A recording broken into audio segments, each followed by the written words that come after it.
deixo o Z invariante, Z' igual a zero. Se eu pegar uma rotação no plano YZ, isso aqui vai ser um ângulo chamado de θ, chamado de psi, YZ, tá? Então, YZ, θ, 2, 3, sigma 2, 3. Então, exponenciando sigma 2, 3, fazendo essa exponencial aqui, vamos ver que no final do dia isso aqui vai dar 1, 0, 0. Então, o x vai ficar invariante, vai ficar 0, cosseno de psi, seno de psi, 0, menos seno de psi, cosseno de psi. Então, fiz uma rotação no plano YZ. Se eu fizer uma rotação no plano ZX, então vai ser exponencial de 1, chamado de ômega, sigma, 3, 1 é esse aqui.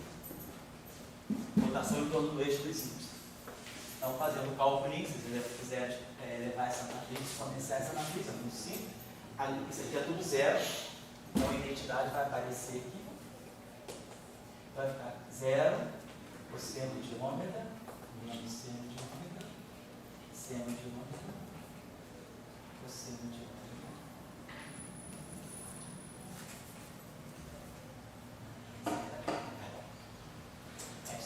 Vai calcular o 1 com 3, contar 1 com 0, contar aqui, não está errado.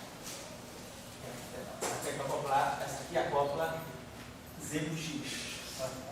Cosseno de ômega, 0, menos seno de ômega, seno de ômega, 0, cosseno de ômega. Aqui ela vai dar x' igual a cosseno de ômega x menos seno de ômega z. Z' igual a seno de ômega x mais cosseno de ômega z. Então, essas são as três matrizes de rotação. Então, cada matriz representa uma rotação no plano coordenado. Então, a gente pode associar, a gente faz essa associação. Eu posso colocar isso tudo de uma forma mais compacta também e dizer que a transformação mais geral que eu posso dar para essa três, eu vou colocar sobre essa forma, vou explicar já já. Exponencial, 1 meio do ômega ij. Sigma ij. Eu vou explicar o que é isso. Claro, somando em I e J de 1 a 3. Então, essa matriz aqui, como vocês observaram, já tem 1, 2, essa matriz satisfaz a essa condição aqui.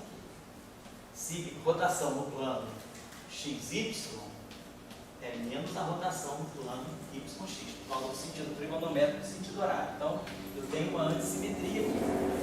Então, eu só estou querendo dizer para vocês que essa expressão aqui, ela só vai acontecer para ômega I igual a menos ômega IJ.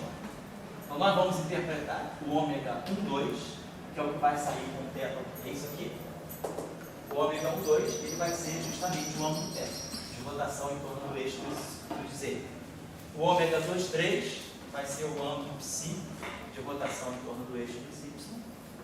E o ângulo ômega 3, 1 vai ser o ômega, é a rotação no plano ZX. Então, isso aqui, por que isso aqui dá? Só que, se vocês fizerem essa soma, isso aqui vai ficar 1 meio de ômega 1, 2, sigma 1, 2, mais 1 meio de ômega 2, 1, sigma 2, 1. Estou fazendo essa soma toda, certo? Mais 1 meio de ômega 1, 3, sigma 1, 3, mais 1 meio de ômega 3, 1, sigma 3, 1. Ômega 2, 3, sigma 2, 3, mais ômega 3, 2, sigma 3, 2. Aí lembrando que ômega 1, 2 é menos ômega 2, 1. Então isso aqui fica menos. E ômega sigma 2, 1 é menos sigma 1, 2. Então esse tempo se cancela com esse, dá um fator 2. Que é exatamente o primeiro termo. Θ, sigma 2. Esses dois aqui também se somam. Isso aqui cancela. Então ômega 1, 3. Cancela esse aqui vai ficar no sinal mais. Ômega 3, 1 é o ômega e o ômega 2, 3. Então essa forma aqui é uma forma concisa de eu colocar aquela, em vez de ficar decompondo rotação a rotação, eu tenho uma expressão única, uma forma única de expressar qualquer rotação que eu quiser. Basta dizer qual é o ângulo e qual é o plano onde eu estou fazendo a rotação. E tem uma soma implícita ali, né? Tem uma soma implícita de J. Oi? Mas a questão das rotações no comunitário, onde aparece? Elas aparecem se você, por exemplo, pegar... Porque se se tiver exponencial da soma, a Isso. soma commuta. Não, mas aqui não tem exponencial. Aqui teria exponencial, você pode pensar, claro que não comum, essa pergunta é muito importante mesmo. Isso aqui, você está definindo a rotação que você quer. Você, em princípio, você vai dizer, vou fazer uma rotação. Quando você fizer, eu vou fazer uma rotação em torno do eixo X, você automaticamente está jogando fora esse e esse, vai trabalhar com esse. Então, quando você fixa a rotação, você está dizendo qual é o plano coordenado que você está. Então, você, em princípio, lá você tem uma soma em tudo, mas você não vai fazer uma rotação ao mesmo tempo nos três planos. Você faz as rotações, faça uma ângulo de Euler, faça uma rotação de um ângulo θ em torno do eixo Z. Então, a primeira rotação de Euler é o exponencial de θ sigma 2. Não é só dizer que eu tenho que escolher a ordem normal? Não, você bota assim, em geral você tem que especificar a rotação, que eu estou explicando agora. Então faça uma rotação de um ângulo θ em torno do eixo dos eixos. Segundo, faço uma outra, depois que eu rodei os eixos dos eixos, eu faço uma rotação em torno do eixo dos x. Essa é a definição de ordem, né? Você roda em θ, roda em z, depois você roda em x, depois você roda de novo em z. É a convenção de ordem. Então você pega θ sigma 2. Aqui você vai fazer uma rotação de um ângulo ψ em torno do eixo do x. Você vai pegar aqui o ômega dos 3. E depois você vai pegar aqui uma rotação de um ângulo ômega, de novo em torno do eixo dos eixos. Então, olha, faz essa... Então, quando você multiplicar essas três exponenciais, você vai ganhar exatamente a matriz dos ângulos de Euler. Exatamente, e eles não vão comutar. E não vão comutar, exato. Mas, porém, contudo, e se eu quisesse fazer uma rotação, não no eixo X, não no eixo Y, não no eixo Z, mas uma rotação Híbrida. Misturasse. sem fazer um depois do outro. Aí não vai comutar. Se você quiser fazer isso aqui é uma outra coisa. Se você escrever isso é uma coisa. Mas se você escrever isso aqui, aí teria que achar outras matrizes de... isso aqui é outra coisa. A soma não é igual para o Exatamente, o produto, essa relação não vale para a matriz, né? Exponencial de A vezes exponencial de B, em geral, ela é exponencial de A mais B, mais o meio do computador de A com B, mais o meio do computador de A com A com B, menos o meio do computador de B de A com essa forma. entendi. Ok. Tá certo? O computador é a forma de Hausdorff. Certo? Claro, então tá certo, você colocou. Quando eu colocar essa expressão aqui, eu tenho que especificar que rotação eu quero. Se eu disser, eu quero fazer uma rotação em tal lugar, eu vou tomar aqui exatamente aquela configuração de índices. Ou eu quero fazer, então, se eu quiser fazer os três ângulos de Euler, eu faço 3 rotações sucessivas. Entendi. Certo? Entendeu? Agora, se eu quiser fazer uma rotação única de uma carreira só, você tem razão. Eu vou ter que exponenciar esse próprio. Aí só o meio. Só o meio. Segundo o Dória não está aqui, eu estou até fazendo propaganda. Estou quase acabando. Me perdoam, mas é isso aí. Agora eu estou na embalada, porque isso aí vocês têm condição de fazer rapidinho. Então, a gente já gerou. Então, isso aqui, então, vou colocar essa expressão mais geral. Então, se eu tiver uma matriz, se eu tiver o meu grupo, é só 3. Essa expressão mais geral da matriz de SO3. Então, a matriz de SO3 ela pode sempre ser escrita em função desses 3 geradores. A gente adota essa parametrização e eu sei quem são esses geradores. Eu sei que esses geradores satisfazem aquela relação que eu acabei de escrever. Delta, delta, delta, delta. E a gente sabe que esses geradores também satisfazem aquela álgebra de Lie. Então, se eu tiver... vocês podem mostrar isso aqui, fica como tarefa. Eu mostrei essa relação desse modo, para os ômegas. Mas se vocês quiserem reexpressar essas 3 relações em termos dos signos, vocês vão ter uma outra relação que dá mesmo conteúdo físico, mas que se expressa de uma maneira diferente. Então, o exercício, a tarefinha que fica para vocês é fazer esse exercício aqui. Pegarem sigma e J, comutarem com sigma e N. Isso aqui vai ser fundamental para a gente fazer o grupo de lotes. Vocês fazendo isso, vocês vão ver que vocês vão ter esse mesmo resultado. Então, isso aqui vai dar para nós delta I N sigma JN mais delta JN sigma IN menos N sigma JN delta JN fizerem, pegarem isso aqui e colocarem aqui, vocês vão obter a álgebra de Lie de SO3 dessa forma. Essa história é observar o seguinte, imagina que eu pegue aqui, ó, sigma 1, 2, um sigma 3, 1. Então, na verdade, eu estou pegando sigma 1, 2 é o ômega 3. Sigma 3, 1 é o ômega 2. Então, você lembra que isso aqui tem que dar menos ômega 1. Se a gente fizer esse cálculo usando aquilo lá, então eu vou ter, ó, 1, 1. Vai ficar delta 1, 1. Sigma 2, 3. Depois vai ficar delta 2, 3, que é 0. Depois vai ficar delta, vai dar tudo zero. Só vai sobrar isso aqui. Mas sigma 2, 3, então está tudo errado. É isso aqui. Vamos provar isso aqui. Então, se dá um menos global.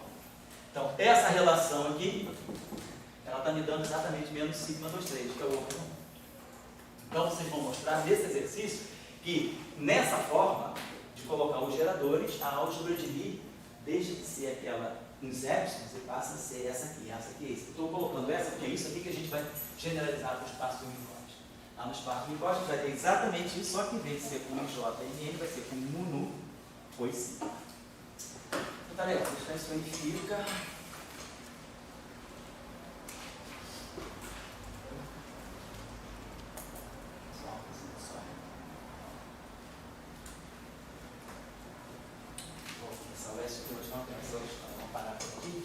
Só deixar um exercício para vocês. Então, nós mostramos, então, para nós, vou colocar o seguinte: a álgebra de Lie de SO3 é essa álgebra aqui. Então, vamos colocar nos ômegas. Ômega I, ômega J, igual a menos epsilon I, JK, ômega K. Né? Então, se eu fizer ômega 1, aquela relação que eu apaguei, ômega 1 com ômega 2 dá menos ômega 3, assim vai. Então, essa é a relação da álgebra de Lie. Esses coeficientes que estão aqui a gente chama de constantes de estrutura do grupo SO3. Porque o comutador de dois objetos é a função de objetos da mesma categoria. Isso é o sentido da álgebra, né? Isso aqui, normalmente, a gente chama de constantes de estrutura. Nesse caso, grupo da álgebra. Do grupo, a mesma coisa. Para os grupos de Lie, você sempre associa um grupo de Lie com uma álgebra de Lie, então eles compartilham a mesma estrutura, tá bom? Deixa eu ver o que mais eu posso dizer aqui a função disso. Vamos fazer o seguinte, então dessa forma, a matriz R, ela vai ser exponencial de θi. Então, se eu fizer θi, ômega i, significa que eu vou estar pegando aquela rotação que eu quiser com o ângulo que eu quiser. Então vai poder pegar. Se eu fizer uma rotação em torno do eixo dos eis, eu vou pegar ômega 1, θ 3, vou fazer uma rotação de um ângulo θ em torno do eixo dos eis. Então é o ômega 3. O ômega, ela especifica o eixo da rotação. E o sigma e j especifica o plano onde a rotação se passa. É claro que I e J estão no plano ortogonal a K. Então essa coisa, por isso que aparece o F em JK. Isso aqui me dá o plano da rotação. Claro, se eu tenho 1, 2, só sobra componente 3. Então, né, o F de JK é algo que automaticamente dá é o produto vetorial. Por isso que isso aqui é sempre ortogonal a isso, por causa do epsilon, né? Bom, isso aqui. Vamos fazer o seguinte exercício simples, sim, uma coisa facílima de fazer. Vamos supor que eu pegue cada objeto desse e multiplique por I. Então, eu vou multiplicar aqui por I, vou multiplicar aqui por I, vou multiplicar aqui por I, vamos fazer assim, multiplicar por menos I, perdão, vou multiplicar por menos I, vou multiplicar por menos I, e vou multiplicar, esse menos I já estava menos, vou multiplicar por menos I. Então, multipliquei a esquerda e a direita por menos I vezes menos I. Aí, vou fazer o seguinte, isso aqui. Então, significa que eu estou fazendo a seguinte coisa. Eu vou absorver esse menos I, então, vou pegar isso aqui. Então, deixa eu botar aqui menos I vezes menos I, ômega I. Então, aqui, quer dizer, se eu multipliquei por menos I, por menos I, por menos I, por menos I, eu não alterei nada. Aqui estava θ, ômega. θi, ômega I. Vou chamar de θk, ômega k. Então, claro, para isso aqui não se alterar, eu tenho que multiplicar por I menos I. Então, quando eu fizer essa operação aqui na exponencial, eu não mudei nada. Multipliquei por 1. E aqui nessa relação, eu multiplico por menos 1 dos dois lados. Menos I vezes menos I dá menos 1. Menos I vezes menos I dá menos 1. Aí eu absorvo isso aqui. Vamos chamar aqui menos I ômega I, eu vou chamar de uma LI. Então, aquela relação vai ficar LI, LJ, igual a menos I, com esse menos aqui, vai ficar I, epsilon, IJK, LK. Então, eu estou dizendo o seguinte, eu vou introduzir um menos I em cada gerador. Então, esse menos I pega esse sinal menos, fica mais. Mas esse menos I eu incorporo no ômega K e chamo de LK. Então, é o que eu fiz aqui. Então, aqui o que eu fiz foi isso aqui, ó, exponencial de I, menos I atuando aqui, fica θK LK. Então, a primeira operação foi só botar menos I, matemática. I não tem unidade. Agora vou botar física. Vou botar um H cortado aqui. Multiplica aqui por H cortado, aqui por H cortado, aqui por H cortado e aqui por H cortado. Multiplica aqui por H cortado e divide aqui por H cortado. E aí vamos dizer que H cortado é I. Vamos fazer o seguinte, antes desse ômega, vamos chamar isso aqui de R direto, vamos chamar isso aqui de N.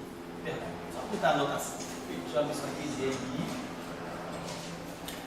chamo isso aqui de MJ, chamo isso aqui de MK, e chamo isso aqui de MK. Aí agora, H cortado M, vou redefinir, vou chamar de uma nova coisa que eu chamo de M. Então, com essa brincadeira, a gente vê que a gente gerou isso aqui. Então, eu estava só com SO3. Não fiz nada, não estou falando de princípio da incerteza, nem de dualidade com uma partícula. Mas eu estou só introduzindo uma constante. Então, a gente chegou à seguinte conclusão. Essa rotação ela pode ser escrita como exponencial de I sobre H cortado, θ. Eu até escrevi assim, θ L. Porque são três vetores, θ1, θ2, θ3, θ2 é 3. E a relação que ficou foi essa, LI, LJ, igual a I, H cortado, epsilon, IJ, L. Então, se a gente lembra lá da mecânica quântica, a gente lembra que esse objeto aqui, LI, definido como sendo I, XI, PJ, onde PJ é menos I, H cortado, DDX. Então isso aqui, ó, XI,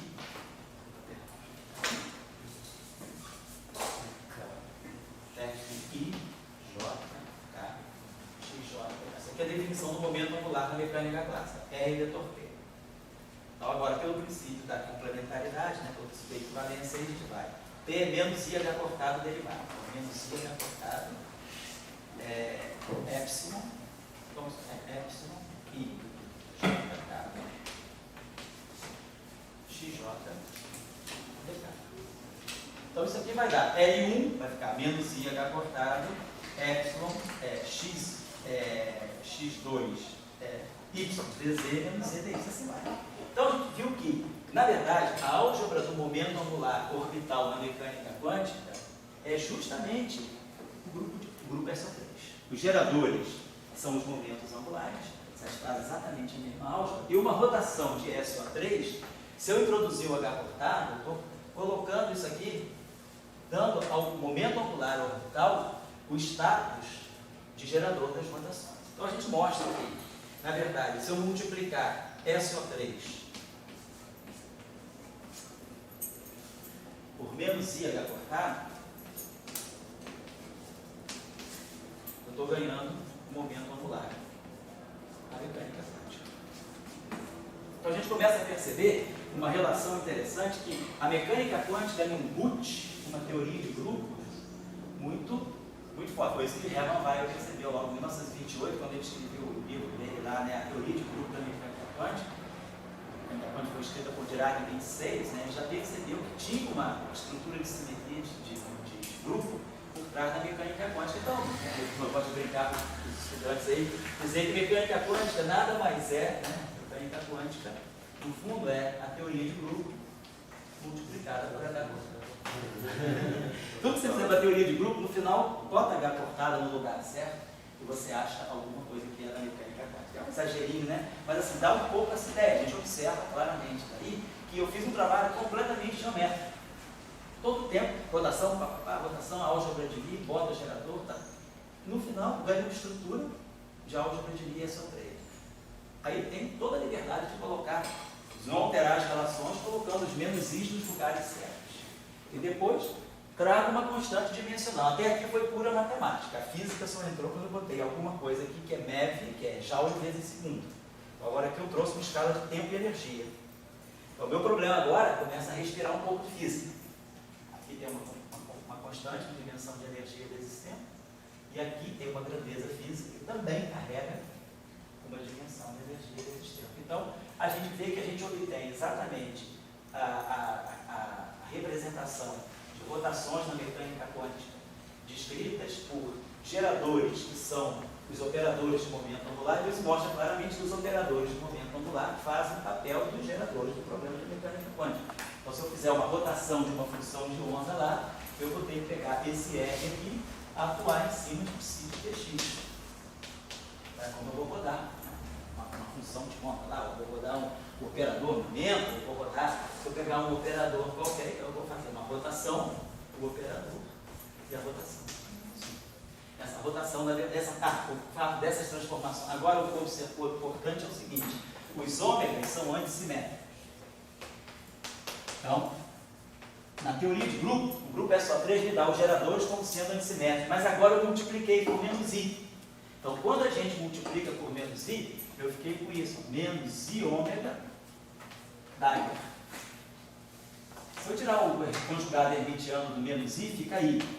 Quando eu tirar o conjugado hermitiano do ômega Dagger, o Dagger ele é real. Então, o complexo conjugado não vai alterar, mas o transposto é menos.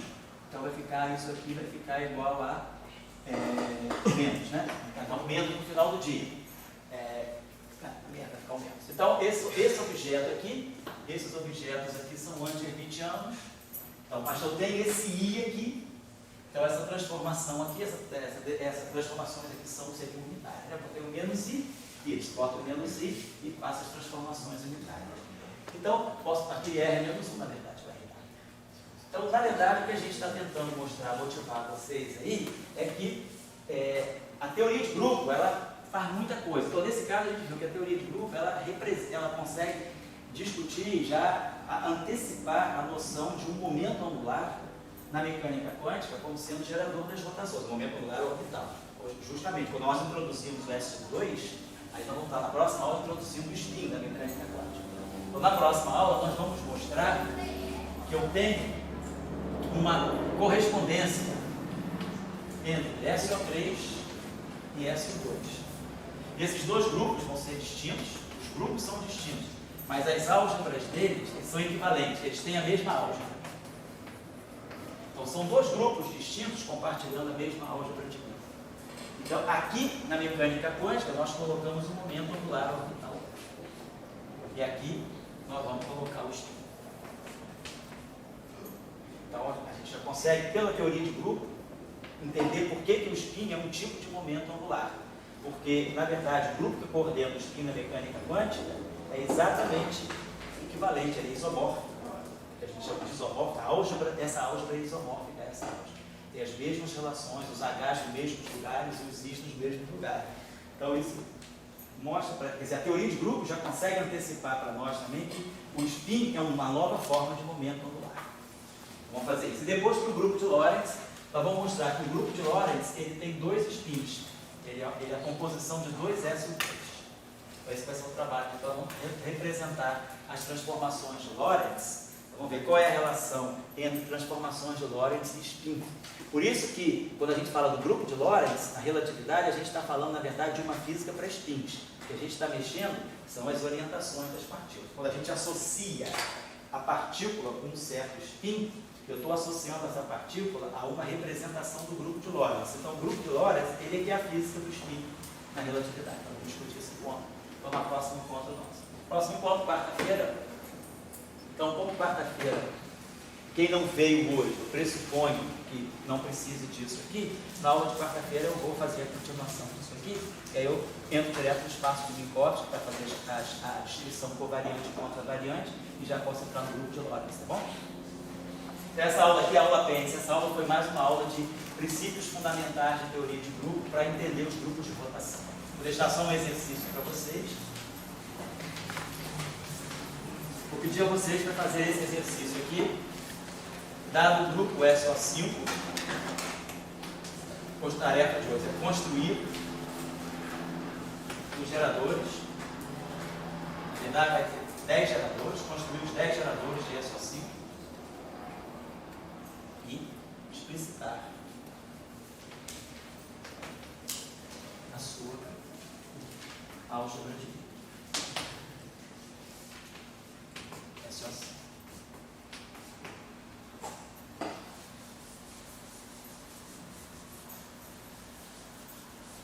Também a partir do que nós estudamos hoje, tem esse exercício para você. Vamos construir um espaço de Minkowski que está no caminho entre o que eu fiz hoje e o que nós vamos fazer na próxima aula. O espaço de Minkowski M1, 2. Eu estou no espaço-tempo, com a coordenada CT. É uma relatividade no plano. Tem X e Y, estou no plano. Vamos fazer teoria da relatividade no plano. Então, vamos ter isso aqui e a nossa métrica vai ser mais 1, menos 1, menos 0, 0. Então, eu quero que vocês construam as transformações de Lorentz associadas a SO12. Eu fazer essa brincadeira que eu fiz hoje para o SO11, vocês vão fazer para o SO12. Legal? Eu quero que também vocês cheguem à álgebra de Lie. SO12. A álgebra de Lie é SO12. Ela vai ter 3 geradores. Então eu quero que vocês construir os 3 geradores. Vai ser interessante esse exercício. Vão ter umas. Quem nunca fez esse exercício, né? Vocês vão ter umas surpresas assim, entendeu? Vocês vão constatar certas coisas interessantes de uma maneira muito simples, certas coisas que são fatos da relatividade de uma maneira muito simples. A teoria de grupo é muito poderosa. Eu acho que é impossível a gente fazer assim hoje, né? Fazer uma boa física sem saber teoria, qualquer área. A teoria de grupo ela organiza muito a tua sistemática. Você sabe exatamente como organizar os cálculos e os passos da teoria de grupo. Elas são muito simples e eles vão instruindo a gente sobre o que a gente está descrevendo. A teoria de grupo ela tem uma linguagem própria muito forte. Acho que é uma coisa que a gente deveria ao máximo, né, fazer para poder assim, desenvolver esse tipo de raciocínio que é importante para a física, porque qualquer área da física, o cara trabalha com simetria, o cara olha, vê a simetria cilíndrica, esférica, simetria hiperbólica, seja na física atômica, seja na mecânica quântica, seja na eletromagnetismo. A habilidade em física é saber trabalhar com simetrias para poder reduzir, inclusive, os cálculos e encontrar os padrões de harmonia de um sistema físico. Então, a simetria ela busca, está muito nessa questão da universalidade. A gente busca princípios universais. Então, o conceito de simetria é a teoria de grupo. Eu acho que ele é muito forte. Uma vez na Juiz de Fora, na UFJF, foi em 2000. Eu fiz um curso para o terceiro período da graduação de teoria de grupo. O pessoal lá fez álgebra linear. Então, o que é preciso para fazer teoria de grupo? Álgebra linear. Saber o que é vetor, o que é matriz e o que é espaço vetorial. Aí eu fiz o curso de teoria de grupo, fizemos. A gente conseguiu no terceiro período fazer grupo de Lorentz, estudando até a equação de Dirac, porque sabendo teoria de grupo, você chega naturalmente ao conceito de spinor. Então a gente naturalmente chega na equação de Schrödinger para spin meio e automaticamente é um passo imediato, é um problema de matemática, realmente é um problema de matemática escrever a equação de Dirac. No curso de eletromagnetismo, eu vou mostrar para vocês como é que a gente escreve a equação de Dirac a partir de uma linha, realmente. A gente vai fazer essa coisa aqui. O spin da partícula projetado ao longo da direção do movimento vai no meio de H cortado. Então, essa relação aqui Com a teoria de grupo, a gente vai abrindo ela, ela vai dar justamente a equação de Dirac. No final do dia, ela vai dar isso aqui também.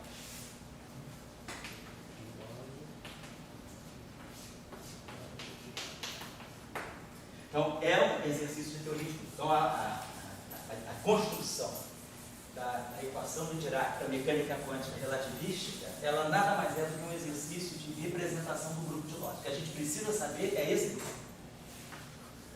E nós vamos mostrar aqui no curso também, conhecendo só esse grupo, a gente gera as equações de Maxwell. Eu não sei o que é carga elétrica, eu não sei o que é corrente elétrica, não sei nada, eu só sei o que é um grupo SO3. E aí a gente vai ver que quando pegar essa representação aqui, vou trabalhar o que física eu posso tirar daqui. Sai daqui, vão ser exatamente as equações de Maxwell. Então a gente vai aprender a construir as equações físicas sem precisar primeiro passar por um período de... Não estou propagando que física não precisa de experiências, eu estou só apenas dizendo que a gente pode gerar uma certa física com base em simetria e depois fazer o experimento, o que acontece hoje, né? A física do LHC, ela está sendo construída para testar um modelo, que é um modelo padrão, que foi construído com base na simetria. Com a simetria, ela me permite prever novas partículas e eu faço uma física. E aí agora eu vou construir o aparelho. Ninguém vai esperar descobrir o Big Sino se antes não tem uma teoria que aponta para a existência desse ser estranho. Ninguém ia procurar um neutrino se Pauli não tivesse dito que havia um objeto muito estranho separado do neutrino. Pauli previu o neutrino em 1932 por base em simetria, a argumentação de grupo de Lorentz, exatamente. Pauli entendeu isso aqui no grupo de Lorentz. Tem física. E aí previu a existência do neutrino. 31. Isso apareceu em 56. Precisou 25 anos para os detectores apontarem para a existência de um objeto que a teoria de grupo já tinha construído em 1950. Então, o poder da teoria de grupo é um poder de alta predição, para o bem ou para o mal, não é igual a bomba atômica. Serve para o bem e para o mal. Então, você faz a teoria de grupo para fazer teorias muito complicadas, que você pode dizer são meras estruturas matemáticas, ou você pode usar a teoria de grupo para construir uma teoria física, que você ainda não viu. Mas o poder de previsão da teoria de grupo, ninguém teria feito a física atômica, nem Wigner teria ganhado o prêmio Nobel dele em física atômica se ele não soubesse teoria de grupo. Né? O que Wigner fez foi a vida inteira teoria de grupo. Dirac também. Toda a caminhada do Dirac em cima das simetrias. Então, a teoria de grupo é a linguagem mais natural que um físico deveria aprender. Né? Qualquer que seja a área da física. Em qualquer campo, hoje a gente sabe que tem a própria biologia, está usando demais a teoria de grupo, biologia e química também. Química já usava bastante, né, desde o Linus Pauling, mas a biologia entrou também na teoria de grupo. Então é uma linguagem importante da ciência moderna. Não é só uma linguagem da física, de partículas, né, mas é uma linguagem da ciência moderna. Então, dispenso vocês por esse sábado tão cansativo. Eu também já perdi meu transporte para a minha cidade, agora vou ter que esperar até 5 horas, porque ainda mais chuva. A gente deu conta do recado.